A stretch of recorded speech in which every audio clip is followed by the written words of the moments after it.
I think leadership is just a duty, and sometimes you have to be the person who is taking the responsibility to take the group to the destination.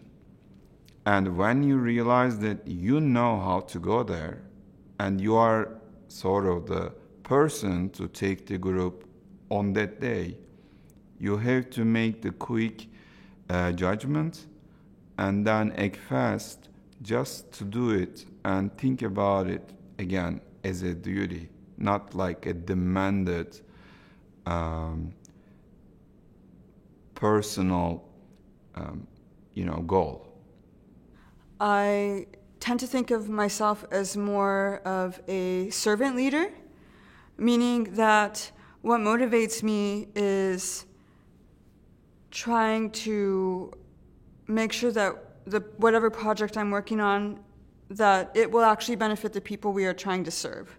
And so I try to lead with empathy and understanding, and I think that that's very effective in motivating others. I think if you show care and kindness, that other people will feel that, and they will be reminded that they too are trying to also work on a project that at the end of the day will benefit society. One of the ways in which I've been developing that skill is through mentorship.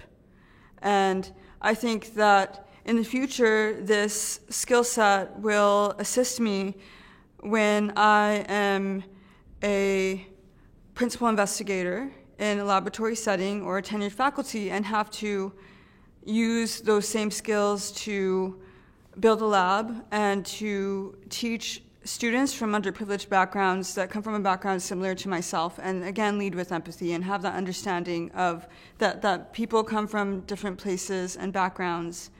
And so I've had such good practice by being a mentor at a Hispanic serving institution and learning that style. The basic style for leadership is definitely democratic.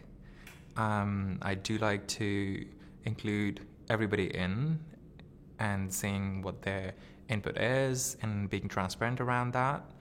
And I think depending on situations, it could be strategic or it could be sort of more transformative, thinking depending on exactly what to do. For example, at the Harvard Medical Postdoc Association or at Harvard Medical Postdoc Association, it is being the president. I think it comes with a lot of responsibilities and taking bigger initiatives, and now sitting together as a board, we, for example, think about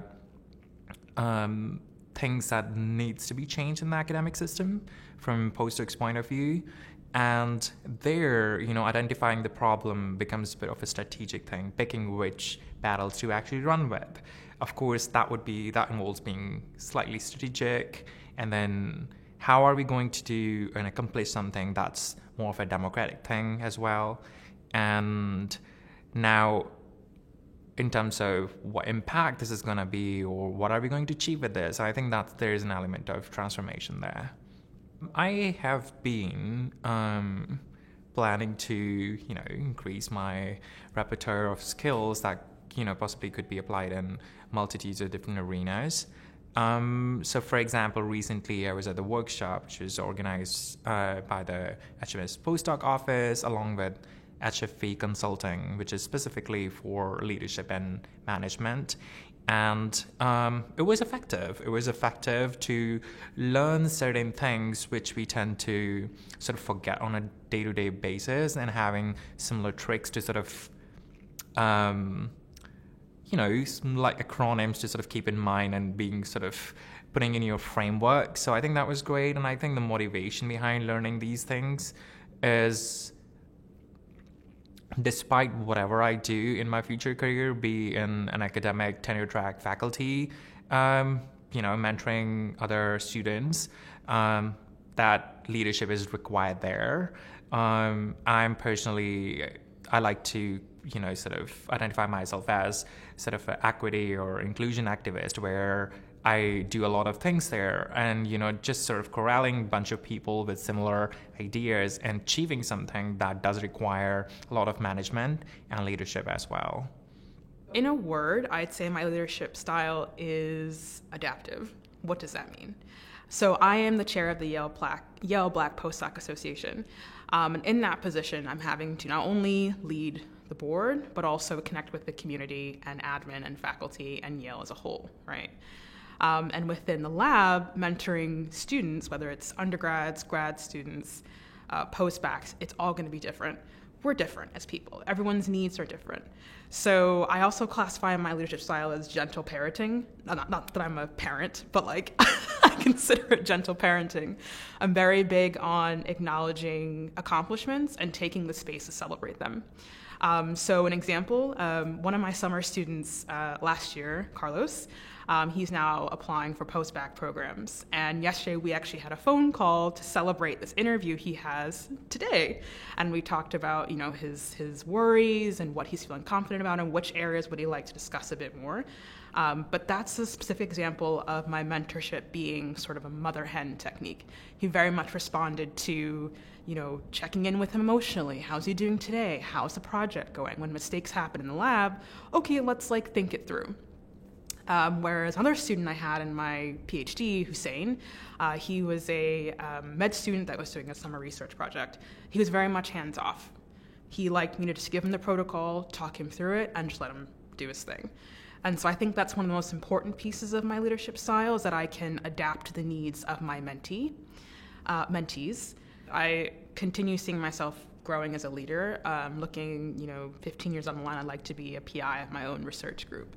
And similarly to my leadership positions now, experiences I've had in grad school, everyone's needs will be different. And so I see this time and this practice I'm getting will be helping me when I have my own lab and have my own students and, own postdocs that will need different things from me.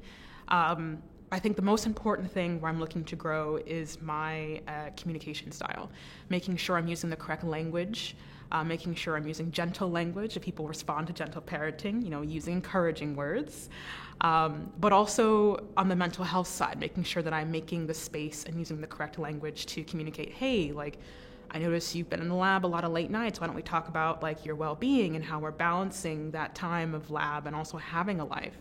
I think that was something I was missing as a grad student. I'm still kind of missing now as a postdoc, but we're working on it, working on work-life balance, but definitely using the correct language and growing in terms of being a leader, focusing on mental health.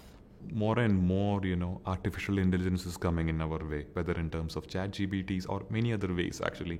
And I know that, undergraduates and people who are quite young will be embracing that at fund, actually.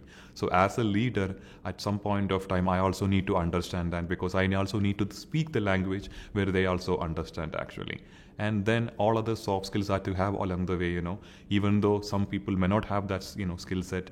Trying to help them in their journey and trying to be considerate will be very, very helpful.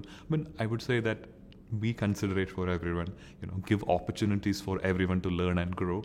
And ultimately, give yourself also free space to, I'm saying work is not the only thing that you wanted to do. There are other things. So show that humanness to your friends or your, students. You also have a family, you also have a wife, you might also have a kids, show them that I am also passionate about just as much work. I'm also doing that, actually.